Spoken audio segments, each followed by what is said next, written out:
Mikheil Saakashvili, thanks for joining me on UpFront. You were twice elected president of Georgia and governed there for 9 years. And yet you're now a wanted man in Georgia. You've gone from president to fugitive. How does that feel? No, I mean, I finished my presidential term, and I finished it with quite a record. Georgia has been the most spectacular reform transformation case in this part of the world. But then we had the government after peaceful transition, first ever peaceful transition in this region, which from the very beginning said one of our main goals is to indict Saakashvili on no matter what. So in the end, they said, let us look for at least something. And finally, they gave me a sentence for presidential act of pardon. For pardoning prisoners. Well, that's the only case in modern world when president had been tried, not for corruption, not for other abuses, but for right of pardon. Hold on, it wasn't the pardon, it was the cover-up that they alleged was associated with the pardon. Oh. But just for the benefit of our global audience, you could face up to 11 years in prison in Georgia for multiple charges dating back to your presidency there, including abuse of power. You've already been sentenced to 3 years behind bars. Earlier this week, an appeals court in Ukraine rejected your request for protection against extradition to Georgia. You're in Ukraine right now. It does look like you're on your way to prison, doesn't it? Regardless of how accurate you think the charges are.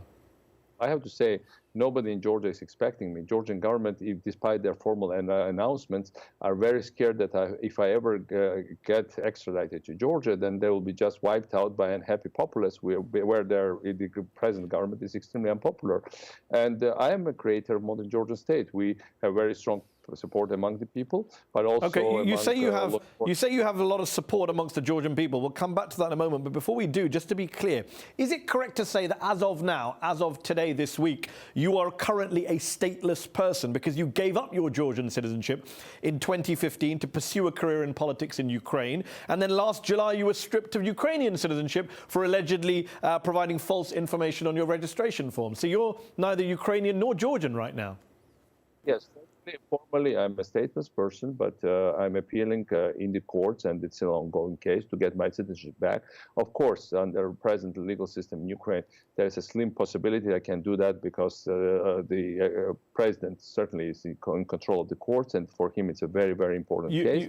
But you've had this big row. You mentioned the president. You've had this big row with President Poroshenko of Ukraine, who is a former friend and ally of yours. But just on this issue of you being in Ukraine, you're sitting in front of a Ukrainian flag. What made you, a former president of one country, Georgia, move to another country, Ukraine, and try and become prime minister of that country? Many would say that's pretty unpatriotic of a former president of Georgia to do. First of all, there are historic precedents. Simón de Bolívar, there was such a great historic figure, was president of or leader of 5 Latin American countries. Okay. But on the other hand, if Ukraine fails, if Ukraine breaks up, if Russia is victorious in Ukraine, then Georgia, which is 10 times smaller, might disappear from the map. That's one big motivation I have. Second, I already had spent 13 years of my adult life in Ukraine. And I've been not only participant of 2 Ukrainian Maidans, Ukrainian revolutions or uprisings. I was one of their organizers, arguably at least of the first Maidan. So I'm heavily invested emotionally in Ukraine, and I have strong links to this country. And also I have people here. You say you have strong links with the country, but Ukrainians don't seem to support you. A poll last December by the International Republican Institute showed that 75% of Ukrainians, 3 out of 4 people in that country, had either a somewhat or very unfavorable view of you. Why not just move on and let more viable, popular candidates run for office in Ukraine? You're not popular there. Look. I mean, first of all, the president of Ukraine, according to the same poll, is even more unpopular. Second, if you look at the poll numbers, every Ukrainian politician is doing rather bad, and that's the political crisis in this country. That basically the entire political class is hated. Your party was polling at 1% at the end of last year. Your Ukrainian party, the Movement of New Forces, 1%. President Saakashvili. No. Wait a minute. Between 1 and 7 and 8%, depending upon the polls. Second, president's party is not polling much better either. The problem is that the entire political spectrum needs to be reshuffled and needs to be changed. And that's exactly what we're trying to do. I stand up for the idea of modernized, democratic, European Ukraine with open economy, free of oligarchs, free of corruption, because corruption is killing the economy. And if the economy is being killed, if Ukraine doesn't get that double-digit growth, it will just disappear. Your whole entire region will become a mess. You said earlier in the interview that the criminal charges against you in Georgia are all politically motivated, they're made up, and yet you also face criminal charges in Ukraine, where you are right now. In fact, you were supposed to come to a studio to do this interview, but I believe you were so worried about being arrested, we've had to do this via Skype. Isn't it a problem for you that wherever you go, whether Georgia, Ukraine, you're being accused of crimes? The Ukrainians don't want to arrest me to try me. I told them, if you want to try me, because there is no evidence of any crimes I've committed here. No, they don't want to try me. They want to expel me from the country. They want to get rid of me.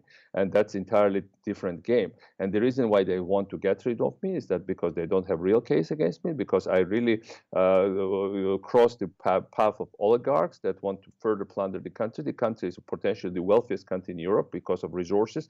And right now it's the poorest country in Europe, GDP-wise, because 7 oligarchs hold hostages the entire wealth of the country. And they hold on to, I'm there, and they regard me as their main enemy. So you say you're the enemy of the oligarchs, and yet you quit as governor of the corruption-ridden Odessa region in southern Ukraine after just 18 months in 2016, without really making any dent in reducing that corruption or going after those oligarchs. And in fact, back in Georgia, one of the main charges against you relates to massive embezzlement of public funds by you. Wait a minute. Let's go to Georgian charges. Not public funds, but presidential office expenses. The fact that they couldn't find any personal benefit from me, no personal accounts, no personal wealth, which is extremely rare in this region where everybody steals, like everybody steals. And we were the only case where absolute president had zero. I came with the same amount of wealth or whatever assets and left with the same ones. I've never been rich, and I'm not rich now. I'm even poorer now than I was before presidency. So if you're so innocent, why not go back to Georgia and make the case that you're making to me in a court in your own former country, which you ran for 9 years? Because European Court of Human Rights clearly said that in Georgia, they use preliminary detention for political purposes. And our former Mikheil Saakashvili, do you know how odd it is to hear you quoting the ECHR against your own country's court system? When you were president for 9 years, they criticized you and that court system. You locked up hundreds of people, and you didn't have a problem with the Georgian court system then. No, you locked up your own defense minister on charges of money laundering, extortion, and abuse of power. European Court never supported his case and supported the government, first of all. Second, yes, I'm proud that we locked up corrupt officials of my own government. When I became president, the country was absolutely corrupt, and it was a failed state. When I finished my presidency, state budget went up 11 times. Economy went up 4 times. Georgia became the 9th best place to do business in the world. Georgia is number 16 in terms of economic freedom index. When the United With respect, States that's nothing to do with what I asked about the judicial system. No. It's all about transparency. It's all about government. It's all about legal system. In fact, our judiciary is not ideal, and it's right now being controlled. Control was seized by biggest private shareholder of Russian Gazprom, with clear goal to jail me. So the fact is that he had clear goal to put me in preliminary detention for many years without even trying me, because this whole trial... No, I understand your argument. All I'm asking is, do you understand anyone watching this interview might find it odd that when you're accused of corruption by a Georgian court, you say it's all biased, but when you accuse others of corruption, you lock them up, and you were criticized by human rights groups? Not only I say it. The United States State Department said that charges were biased. The European Union said the same. But they also criticized your arrests of people. You were criticized by the ECHR in 2011 when you were president. You were criticized by Human Rights Watch. You were criticized by Carnegie and various groups. So what?